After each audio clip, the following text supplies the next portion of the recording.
Hello, beautiful people of the internet. How are you doing today? My name is Jackie and welcome back to my YouTube channel. This is going to be the start of a sort of combined travel vlog and reading vlog because the concept of this video is I am going to be reading a book about Key West in Key West. So I'm going to Key West for my birthday weekend, which is also my mother's birthday weekend. We were born one day apart, so we usually take a little birthday vacation trip if we can, and we are going to Key West. We drove as far as Homestead last night, so just 2 more hours to go today, and I thought it would be fun to read a book set in Key West while I am there for my vacation.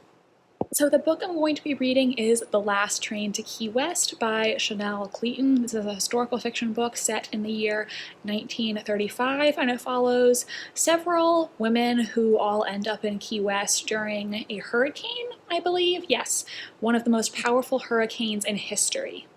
So in the course of this vlog, I am going to hopefully have a fun birthday weekend in Key West and also let you know what I think of this book. I will provide some reading updates along the way.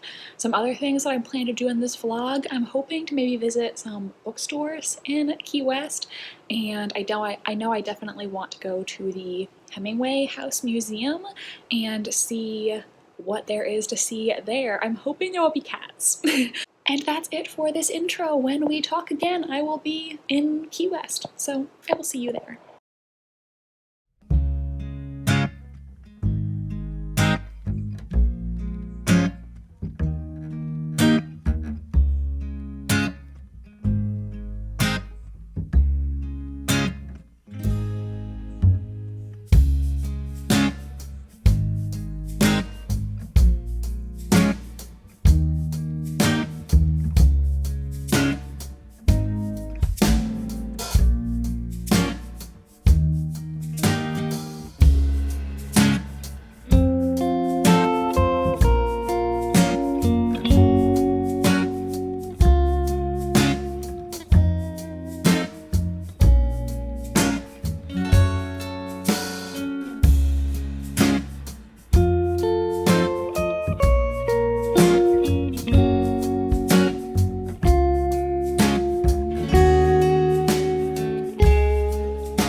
seemingly beautiful fountain right here is actually a urinal that Ernest Hemingway brought home from Sloppy Joe's, the local watering hole, when it was closing, and his wife apparently decorated it with Spanish tiles. But that doesn't change the fact that, yeah, that's a urinal in the ground right there. True story.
So excuse the current state of my hair. I have been out in the Key West heat all day long, but today is my birthday and I have been having really an exceptional birthday so far. Started off with a really delicious breakfast, and I think we're gonna have to go back to that restaurant for some dessert because my mother can't eat gluten and they have so many delicious looking gluten-free desserts there, so I think they might see us again before this trip is over. Then I got to go to the Hemingway house, which was so much fun.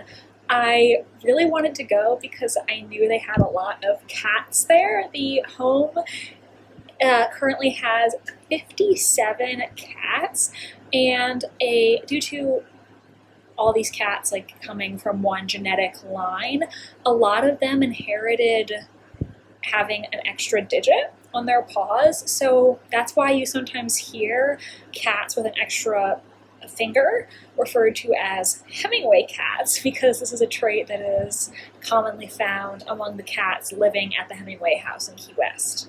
We took a tour at the house and our tour guide was amazing. He really taught me like so much that I didn't know before. I didn't know that Ernest Hemingway over the course of his life had at least nine documented concussions. The first of which he got in Paris after a night of drinking because he was in the bathroom drunk off his ass and he pulled what he thought was the flush for the toilet, and it was actually the skylight. So he pulled the skylight down on his head while he was drunk. And that was the first of at least 9 concussions he had in his life. Wow, 9 concussions. That's crazy. Who knows what that could have done to his brain? Like, oh my god, that many traumatic head injuries? Ugh. What else did I learn about Hemingway today? Apparently he liked to name a lot of the cats at his house in Key West after his famous acquaintances, because he just thought it was hilarious to tell people, oh my god, Elizabeth Taylor is drinking out of the toilet again. Which, that's so Hemingway. Oh my god. And as you might know, Ernest Hemingway was married 4 times. His second wife was a woman named Pauline Pfeiffer, and Pauline had an uncle, Gus, who was the founder of Pfizer Pharmaceuticals. Yeah, I didn't know that, and apparently Uncle Gus was very generous with money. He bought the Key West house for Pauline and Ernest as a wedding gift. He also paid for them to go on a $25,000 African safari. And oh my god, that is one expensive safari, and also that's not adjusted for inflation. Have you ever taken a $25,000 vacation? Because I haven't. That's crazy. Wish I had an Uncle Gus. I was able to go up to the studio Ernest Hemingway used to write in. That was really cool. And I've also discovered that Pauline, she was low-key hilarious. She was a queen. I have no choice but to stan. So during her marriage to Ernest Hemingway, while Hemingway was in Spain, she found out that he was cheating on her, and Ernest Hemingway had this boxing ring in the backyard of their Key West house that he really loved. But after finding out that her husband was cheating on her, Pauline decided that she was going to get rid of the boxing ring and turn it into a swimming pool, actually the largest residential swimming pool in all of Key West. And so she had her husband's boxing ring moved out of their backyard and to a brothel in Key West. And when Ernest Hemingway got back from Spain and found out that his wife had moved his boxing ring and installed a pool. Now, let me mention, this pool was $20,000, and it was Uncle Gus who paid for the pool. However, even though it wasn't really his money, Ernest Hemingway was pissed that his wife spent this much on a pool. So he took the last penny out of his pocket and said, "Here, Pauline, you've taken me for my last red cent." And Pauline, a comedy queen, took that penny and put it in the drying the drying concrete for the patio, and apparently in the years afterwards she would show it to all her friends when they came up for pool parties, saying, "Though Ernest had 4 wives, I was the only one who can say I took him for his last red cent." Pauline, she is a queen. We have to stand. She is hilarious. We also took a trip today to the Harry S. Truman little White House in Key West, and I couldn't take any video inside because they do not allow photos or videos, but it was a really interesting tour, and I had so much fun doing that as well. Since it is President's Day weekend, they've actually been having some fundraisers at the little White House, and our tour group got a chance to meet Harry S. Truman's grandson, Clifton Truman Daniel. He was so nice to come talk to us. He was a really funny guy, and apparently tonight the show is sold out, but he is doing a one-man show called Give 'Em Hell, Harry, where he's going to be playing his grandfather in the show. They're also having a barbecue tomorrow to raise money for the upkeep of the little White House in honor of President's Day. So, and apparently a lot of other relatives of presidents are down in Key West this weekend for their fundraisers, including Susan Ford, Massey McKinley, Patricia Taft, and Mary Jean Eisenhower. So star-studded President's Day weekend here at Harry S. Truman's little White House. So it was super cool to meet him and talk with him. He seemed like a really nice, funny guy. He answered some questions that people in the group had. Somebody asked him about his grandfather's friendship with Winston Churchill, and he mentioned that Winston Churchill's granddaughter and great-grandson are good friends of his to this day. I do not run in social circles like that. Yeah. And he also told this really funny story. So the little White House is situated on old military barracks, and so he told a story involving his grandfather, Harry Truman, where two servicemen stole a burro from downtown Key West, and Harry Truman, one day while he was going out to the beach to enjoy his own private cabana, he opened up the cabana, you know, in his swimsuit with his towel on his shoulder. He opened up the cabana and there was the burrow, which had apparently shit all over his cabana. And so the leader of the military barracks, I don't remember what his title was or whatever, I don't know about the military, sorry, he was so pissed and wanted to fire these two guys for leaving a stolen donkey inside Harry S. Truman's cabana, but Harry Truman convinced him not to fire them because apparently he thought the whole thing was just really funny. As for my book, I read over 100 pages last night, and I am enjoying it so far. Even though I read over 100 pages, I feel like we haven't gotten down to the nitty-gritty of the plot yet. The hurricane hasn't hit yet. We were really just meeting the characters and learning a little more about them. So the book has three main characters, these three women who all end up in Key West before this great hurricane hits in 1935, and their lives end up intersecting. So the first main character is Helen. She is a Key West native. She's currently 9 months pregnant and stuck in an abusive marriage to her husband, Tom. Then we also have Myrta, who has just come to Key West on her honeymoon with her husband. She is a native of Cuba, and she really married this man to secure her family's future, though she doesn't really know much about him at all. And she also suspects that her wealthy husband may be involved in some shady business dealings. And then the third main character is this woman named Elizabeth, who is from New York City, and she came from a very wealthy family. However, the Great Depression really brought about her family's ruin, and they do not have the money that they used to have, and they can't run in the same social circles as they used to. And she's come down to Key West via Henry Flagler's Overseas Railroad to look for, at this point, a yet unknown man who she believes may be a solution to her family's troubles. And along the way, as she searches for this person, she encounters a FBI agent who offers to assist her in her search. So that's really it for the book so far. I am enjoying it so far. I will give you further thoughts when I reach the 50% mark, and that's about it for today. I'm going to get myself washed off because it was a very hot day, and then for my birthday dinner we are going to get tapas, and I am so excited for these tapas. I have not had tapas probably since 2018 when I went to Spain, so I'm hoping it's going to be a great birthday dinner. I'm very excited. Oh my goodness. You are so cute. Can I pet your tummy? Yes. I seem to remember a large.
Hello everyone. So as you can probably tell, I am back home now and I just wanted to finish off this vlog by telling you my final thoughts about the last train to Key West. I was gonna give you another update before I finished, but I didn't have a whole lot to say. So I finished the last 50 pages last night after I got home from my trip, and all in all, I enjoyed this book. I would give it a 4-star because I do think it was enjoyable. I did have issues with it, sort of. I shouldn't say like major issues, just there are things that I know if I wrote this book, I would have done these things differently. And I think there were things that could have been developed a little more. This book is under 300 pages. It's 293 pages. So maybe if the book had been a little longer, some of the characters and plot lines could have been fleshed out more. We did have really 3 main characters and 3 romantic relationships in this book. This is a historical fiction that does have a heavy romantic element, and I think if this had been a longer novel, I could have been more invested in the characters and these burgeoning romantic relationships. The main events of the plot take place over about 8 days, I believe. It has the specific dates in the book, and I believe the book begins on August 31st and then wraps up around September 7th or 8th. So less than 2 weeks for sure, and that's not a long time to develop a romantic relationship, obviously. Like I said earlier, the 3 main characters of this book are Helen, Myrta, and Elizabeth, and all of the main female characters do have a love interest in the book. I think out of the 3 relationships, Elizabeth and Sam was the relationship I enjoyed the most. Their storyline did kind of take a turn that I personally did not love, but I just felt like I enjoyed their chemistry the most. The 2 of them kind of bantered with each other, and Elizabeth can really hold her own. I really enjoyed that dynamic because I love ships who have a bantering relationship. That's why their relationship was my favorite. I also thought the love that Helen had for her daughter was really touching, and how her baby was able to help her see that she needed to leave her abusive marriage. I felt like that mother-child bond that we got to see was a really touching element to the story. And all in all, none of the relationships were bad. I just think had this book been longer, then there could have been more development, and I would have been more invested as a reader than I was. Other things I will say about this book: 1, I think calling it The Last Train to Key West, I thought more of this book would take place in Key West than it actually did. Most of the book's main events happen on Isla Morada, which I know because I drove through it, is 70 miles from Key West. So it's still in the Florida Keys, but it's really not that close to Key West at all. And really, other than the scenes at Ruby's Diner, not much of this book takes place in Key West, contrary to what the title might suggest. I also thought the ending, really just everything was resolved a little bit too neatly and quickly. It relied on a lot of coincidences. It was kind of just like all the characters were having these major problems in their lives, and then magically, oh my god, great, everything has been resolved in the matter of one afternoon. Again, I think had this been a longer book, or had the author chosen to just focus on one storyline instead of 3, I think the plot would have been a little more developed and it would have made more sense, because how everything was resolved in the end was a bit too convenient for my liking. But I still gave this book 4 stars because I did enjoy it, and I think this would be a great book for you to read if you're looking for a historical fiction beach read, something that's interesting but not too complicated and doesn't require a whole lot of thought. That sounds mean. I don't mean it in a mean way. I just think this is a historical fiction book that you can breeze through pretty quickly while you're on vacation or just lounging at the beach. And I did enjoy reading about this 1935 hurricane because this was a historical event that I did not know anything about before I read this book. And so I did learn some things from this. I didn't realize how many World War I veterans went down to the Florida Keys after the war. They went down there to get work. But so all these men who had been through this war and suffered major traumas were really just forgotten by society, and they were living in these really unsafe and unsanitary camps down in the Florida Keys when really, as veterans who fought for the country in the biggest war the world had ever seen up until this point, it's really a shame that the government didn't do more to help them. And so reading about that was really interesting. And the book also references the Overseas Railroad, which was built by Henry Flagler. And Henry Flagler is someone who is very important in the history of the area where I live. So I kind of got a kick out of reading this book and seeing them reference Henry Flagler. Like, I was reading it, I was like, oh my God, I know him. I don't know if anybody else gets like this, but sometimes when I'm reading a historical fiction and it references a historical figure that I have read about before, I get kind of excited, like, oh my God, I know who that person is. Does anybody else do that, or am I just weird? But so it was really interesting to see this person who's very famous in the area where I live be referenced in this book that I just happened to pick up. That was kind of fun. And apparently this Overseas Railroad was located where the Overseas Highway is now located. So that was kind of interesting because that's the road that I took in and out of Key West. So it was kind of interesting to go down that same road and think about, you know, what that area would have been like 100 years ago. All in all, I think this was a good vacation read, and I would recommend it to people if you're looking for a quick and interesting historical fiction book to pick up maybe on your next vacation. I will read more from this author. The Most Beautiful Girl in Cuba is also on my TBR, and I would like to give her another try. I know one of my commenters talked about how they really liked this author, and they said that this was their least favorite of hers, but they still gave it a 4.5 stars. So maybe all her other books are even better than this one. And I would definitely like to check out another book by her. So that is it for this sort of combined travel and reading vlog. I hope you had fun. I sure did. I had a really great birthday. I loved going to the Hemingway house and the little White House. Those were probably the highlights of my trip. So I did have a very fun birthday weekend. I hope you also enjoyed the footage of all the Hemingway cats and also Captain, that big, beautiful chunk of a cat. So the hotel that I was staying at was located like connected to a bar, and Captain is apparently their official bar cat. So we became very, very good friends over the course of my weekend, and I now firmly believe that every bar should have a bar cat. It just makes the experience so much better. Thank you so much for watching this video. If you're still here, why don't you comment a pineapple emoji in the comment section?